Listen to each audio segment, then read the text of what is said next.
وبالإسلام دينا وبمحمد صلى الله عليه وسلم سلم نبيا ورسولا.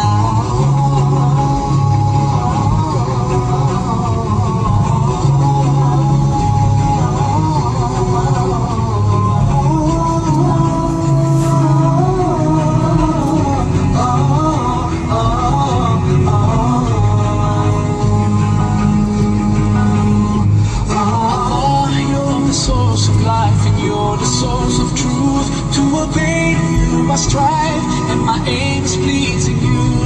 Allah, you are the only one. Your promise is always true. You don't need anyone, but we're all in need of you.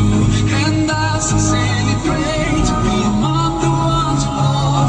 And until the final day, I say in all my prayers, Raditu billahi rabba wa bil Islam dina.